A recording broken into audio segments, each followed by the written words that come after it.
दोस्तों, कोरोना की ये तीसरी लहर है, बड़ा भारी कहर है। और ऐसे में वैक्सीन के सफल प्रयोगों की बहुत सारी खबरें आ रही हैं जो हमारी आशा को बढ़ाती हैं।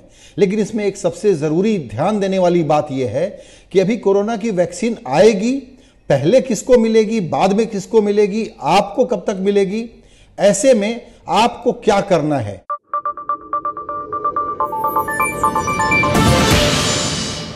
आप किसी भी तरीके से अपनी होशियारी कम नहीं कर सकते। सबसे ज्यादा जरूरी बात यह है जिस पर मैं आगे चर्चा करूंगा। लेकिन इस वक्त की जो बड़ी बात है वो समझ लीजिए।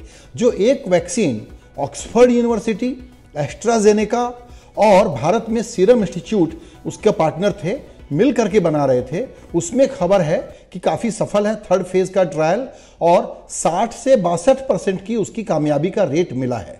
उनका कहना है जब हम ये 2 डोज दे रहे हैं तो 90% तक की इफिकेसी है।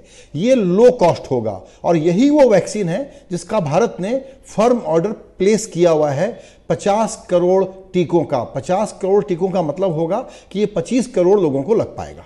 चूंकि वैक्सीन के बारे में खबरों का अंबार लगा रहेगा और एक आशावादी माहौल रहेगा, उसमें इस बात की पूरी संभावना है कि हम लोगों से यह गलती हो जाए कि अब तो सब ठीक हो गया और हम बैक टू नॉर्मल रूटीन हो जाएं।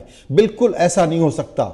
जिस वक्त तक टीका न लग जाए, और उसमें आपके और हमारे जैसे केस में अभी कम से कम 3 महीने, 6 महीने और साल भर की देर है, ऐसे में दूरी मेंटेन करना, मास्क का इस्तेमाल करना, कोई भी सतह छू ले तो हाथ धोना, मुंह कतई न छूना, इन बातों का ध्यान रखने में कोई कोताही नहीं की जा सकती। दरअसल यही सबसे बड़ा टीका है जब तक वो टीका न लग जाए। भारत में नजदीक की जो दूसरी खबर है वो ये है कि भारत बायोटेक का भी कहना है कि हमारा थर्ड फेज का ट्रायल भी सक्सेसफुल है और अब हम मांग रहे हैं इमरजेंसी ऑथराइजेशन की परमिशन। इमरजेंसी ऑथराइजेशन का चक्कर समझ लीजिए। ये अलग अलग देशों के नियम हैं, लेकिन अमेरिका को गोल्ड स्टैंडर्ड माना जाता है। वो इमरजेंसी ऑथराइजेशन बहुत अपवाद के केसेस में देते हैं। जब थर्ड फेज के ट्रायल को ओके मिल जाता है तो कम से कम वो 2 महीने तक देखते हैं कि दवा का कोई काउंटर असर तो नहीं है, और उसके बाद वैक्सीन का, और फिर कहते हैं कि ठीक है अब हमने पूरा अप्रूवल दे दिया। फाइनल अप्रूवल के पहले जैसे ही आप इमरजेंसी ऑथराइजेशन बोलते हैं, मतलब कि ये सशर्त ऑथराइजेशन है और इसको एक तरह का टेम्परेरी मेजर माना जाता है। ये समझने की बात है। ये आपको पता ही है कि फाइजर की जो वैक्सीन है वो और मॉडर्ना का जो वैक्सीन है, ये दोनों कामयाब माने जा रहे हैं 95% तक। जहां तक दाम का सवाल है तो तरह तरह की कीमतें सामने आ रही हैं। जाहिर है कि हम ये अनुमान कर सकते हैं कि अगर लो कॉस्ट वाला है सीरम इंस्टीट्यूट वाला तो वो कुछ 500, 600, 700 रुपए के आसपास पड़ेगा। लेकिन कुछ ऐसे जो दूसरे टीके हैं फाइजर के या मॉडर्ना के, ये 1500 से लेके 2500, 3000 रुपए तक पड़ सकते हैं। वो भी तब जबकि आपको मिल जाएं, यानी न मिलने तक अभी ध्यान रखना बहुत जरूरी है। और इस बात को समझना बहुत जरूरी है कि जब हम कहते थे कि जान है तो जहान है के बाद हम आ गए कि इकोनॉमी को खोल दिया जाए, लॉकडाउन को वापस लिया जाए, जो बिल्कुल सही कदम था। लेकिन उसमें हुआ क्या, हम लोग ब्रेवेडो में कि वो भी जा रहा है तो हम भी बाहर चले जाएं, वो भी घूम रहा है तो हम भी घूम लें, उसमें हम लोगों ने ध्यान नहीं रखा है।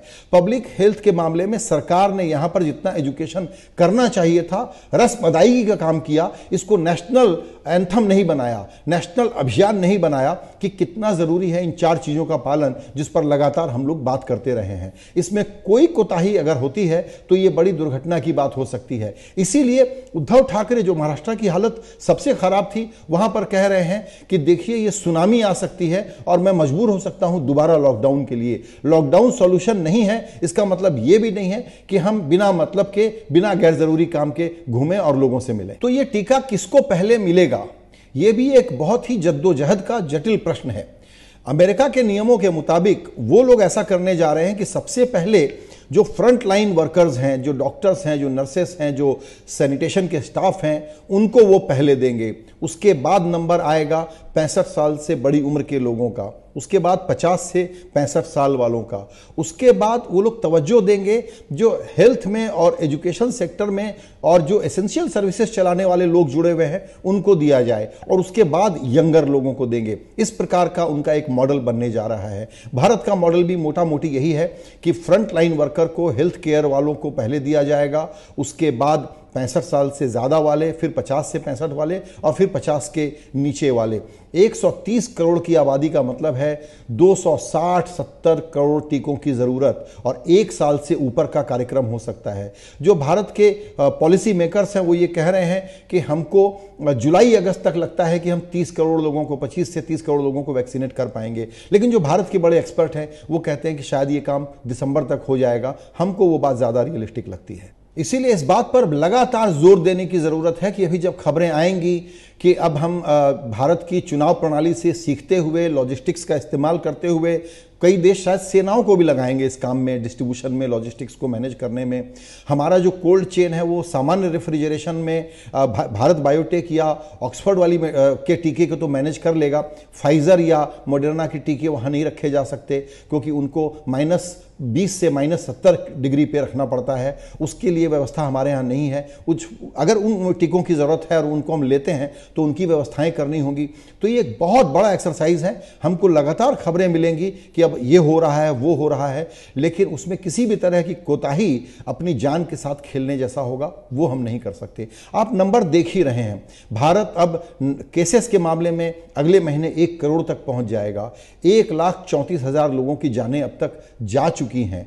अमेरिका में करीबन 1.5 से 2 लाख रोजाना नए केसेस आ रहे हैं। यूरोप की हालत बहुत खराब है, यूके की हालत बहुत खराब है। जर्मनी जो बहुत सबसे जिम्मेदार था, सबसे ज्यादा साइंटिफिक तरीके से जिसने काम किया, जापान और साउथ कोरिया, उन देशों में भी बढ़ने की खबरें आ रही हैं। अब भारत के जो टॉप 10 राज्य हैं इस वक्त जहां लगातार नए इन्फेक्शन के केसेस आ रहे हैं, ये नंबर अब डराने वाले हैं और इसके कारण बड़ा ज़रूरी है कि हम बहुत सावधानी रखें। सरकार क्या करेगी मत सोचिए, आप अपना ध्यान कैसे रखते हैं ये सोचिए। निष्कर्ष के तौर पर अगर कहना हो, क्योंकि 8 महीने हो गए हैं, हमको पता है कि सब लोगों को एक कोविड की थकान हो गई है, झुंझलाहट हो गई है, चिड़चिड़ापन हो गया है और हम सोचते हैं कि अपनी वेलबींग के लिए हम कोई एक्टिविटी करें, कुछ कर लें, लेकिन उसमें इंसान से मिलना एक दूसरे इंसान को और आपको खुद को खतरे में डालता है। इसमें चूक हम नहीं कर सकते।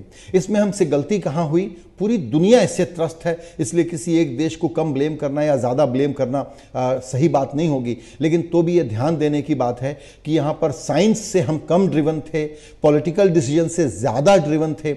यही कारण था कि जब हेल्थ इंफ्रास्ट्रक्चर बढ़ाना था तो अभी भी हम आईसीयू बेड का हिसाब लगा रहे हैं और देश की राजधानी दिल्ली में बेड कम पड़ रहे हैं, कब्रगाहों में जगहें कम पड़ रही हैं और हमारे पास अभी भी पूरी व्यवस्थाएं नहीं हो पाई हैं। तो इन 8-9 महीनों में हमने किया क्या, ये सोचने का विषय है। सोचने का विषय ये है कि इसी वक्त हम इसके लिए दरअसल जिम्मेदार ठहराएं तो सुशांत और रिया को जिम्मेदार ठहराना चाहिए, क्योंकि नेशनल डिस्कोर्स के लिए वो ज्यादा इंपॉर्टेंट बात लगती थी और यही हमने देश के लिए अपने समय की और साधनों की बर्बादी की, डिस्ट्रैक्शन क्रिएट किए, जहां हम अपनी तैयारी को कम कर पाए, लोगों को एजुकेट कम कर पाए और आज फिर से तीसरा वेव आ रहा है।